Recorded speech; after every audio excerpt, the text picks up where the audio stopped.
d'abord, ce que je voudrais dire, c'est que pour moi, ça a été une très grande fierté d'être portée à la tête de l'Union sociale pour l'habitat. Ça fait plus de 10 ans que je suis engagée pour le logement, pour l'accès au logement et pour l'accès au logement social. J'ai été élue locale, j'ai été ministre du logement et je préside un organisme de logement social. Dans mon esprit, être à la tête de l'Union sociale pour l'habitat, c'est représenter déjà les adhérents de cette union, c'est-à-dire l'ensemble des organismes de logement social, qu'ils fassent du logement social locatif ou qu'ils fassent de l'accession sociale à la propriété.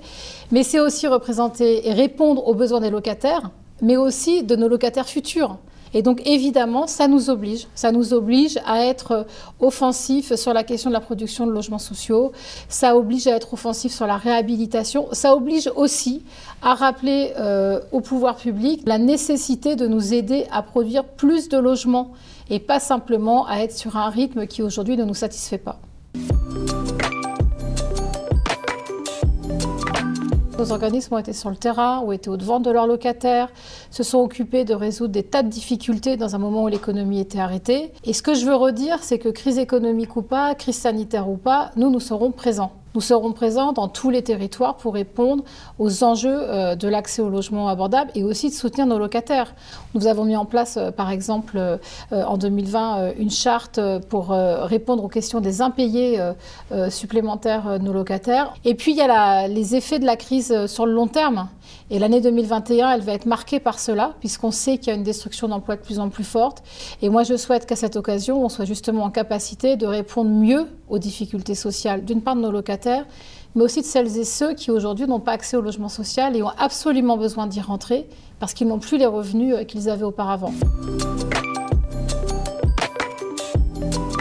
Tous les jours, nous engageons des travaux, nous produisons de nouveaux logements. La France est engagée sur une augmentation des rénovations. Nous allons répondre présent, comme nous le faisions d'ailleurs par le passé, mais nous avons des objectifs aujourd'hui décuplés. Beaucoup d'organismes veulent accélérer sur l'éradication des passoires énergétiques. Beaucoup veulent amener de la modernité dans les logements. Donc évidemment qu'on sera un acteur de la relance économique. On l'est d'ailleurs aujourd'hui par nos commandes. En tant que présidente de l'Union sociale pour l'habitat, la première chose que je souhaite faire en ce début d'année, c'est évidemment souhaiter une très belle année 2021 à l'ensemble des organismes HLM, à l'ensemble des personnels de ces organismes. Je leur souhaite une très belle année, évidemment la meilleure santé qu'ils soient, et puis j'espère une année 2021 apaisée après cette année 2020 qui a été très mouvementée et qui a exigé beaucoup d'eux. Et puis au-delà de ça, j'espère que cette année 2021, ça sera aussi un moment pour les organismes HLM de prendre un nouvel envol pour regagner une place première dans les enjeux évidemment du logement, mais aussi que nous retrouvions des capacités d'agir beaucoup plus fortes.